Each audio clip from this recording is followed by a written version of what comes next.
हिंदू पंचांग के अनुसार ज्येष्ठ माह हिंदू वर्ष का तीसरा माह है। ज्येष्ठ माह को सबसे गर्म माह की श्रेणी में रखा जाता है। इसे सामान्य बोलचाल की भाषा में जेठ का महीना भी कहा जाता है, क्योंकि ये सबसे गर्म महीना होता है। इसी माह में सबसे अधिक सी वस्तुओं के दान की बात कही जाती है, जो ठंडक और छाया देने वाली होती हैं। ज्येष्ठ माह में विशेष रूप से गंगा नदी में स्नान और पूजन करने का विधि विधान है।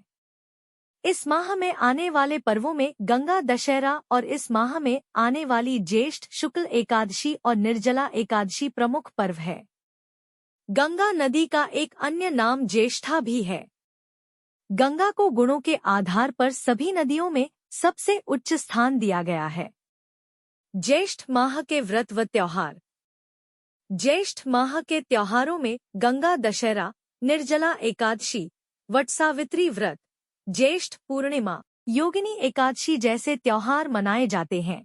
इस माह के दौरान तीर्थ स्थलों पर जाकर नदियों में स्नान करने और जगह जगह पर लोगों को पानी पिलाने के लिए मटकों इत्यादि की व्यवस्था भी की जाती है। इस माह के दौरान मौसम का प्रकोप इतना अधिक प्रचंड रहता है कि मनुष्य तो क्या जीव जंतु भी इस समय गर्मी की अधिकता से व्याकुल हो जाते हैं।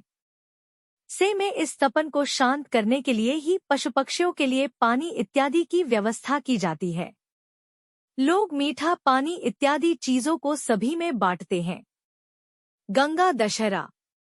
गंगा दशहरा पृथ्वी पर पवित्र नदी गंगा के आगमन होने के उपलक्ष्य पर मनाया जाता है।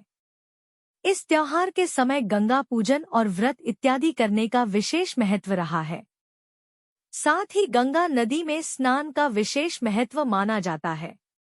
इसके साथ ही इस दिन जप, तप, दान का भी बहुत महत्व माना गया है। ज्येष्ठ शुक्ल दशमी के दिन गंगा स्नान करने से व्यक्ति के पापों का नाश होता है। निर्जला एकादशी। ज्येष्ठ मास का एक अन्य महत्वपूर्ण त्योहार निर्जला एकादशी है।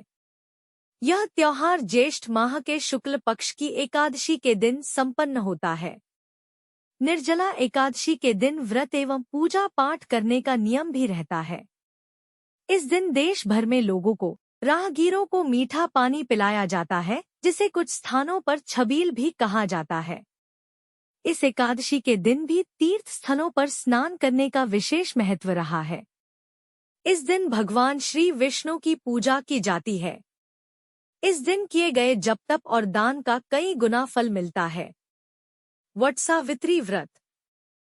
ज्येष्ठ माह की अमावस्या को वट सावित्री व्रत रूप में मनाया जाता है। ये व्रत सौभाग्य की वृद्धि करने वाला होता है। वट के वृक्ष को हिंदू धर्म में विशेष स्थान प्राप्त है। इस वृक्ष पर ब्रह्मा, विष्णु व महेश तीनों का वास माना गया है। इसी के समक्ष सावित्री और सत्यवान की कथा का श्रवण किया जाता है और पूजन, व्रत कथा श्रवण आदि के पश्चात व्रत संपन्न होता है। ज्येष्ठ पूर्णिमा। ज्येष्ठ माह की पूर्णिमा के दिन भगवान विष्णु का पूजन किया जाता है। इस दिन प्रातः काल समय पर पवित्र नदी या घर पर ही स्नान करने के पश्चात पूजा पाठ किया जाता है। ब्राह्मण को भोजन कराना, गरीबों को दान करना और सत्यनारायण कथा श्रवण करना मुख्य कार्य होते हैं। ये सभी इस पूर्णिमा के दिन किए जाने पर व्यक्ति के शुभ कर्मों में वृद्धि होती है। पौराणिक मान्यताओं अनुसार भी यह माह बहुत गर्म माह होता है। ऐसे में इस माह में पूर्णिमा के दिन जल का दान अत्यंत उत्तम फल प्रदान करने वाला होता है।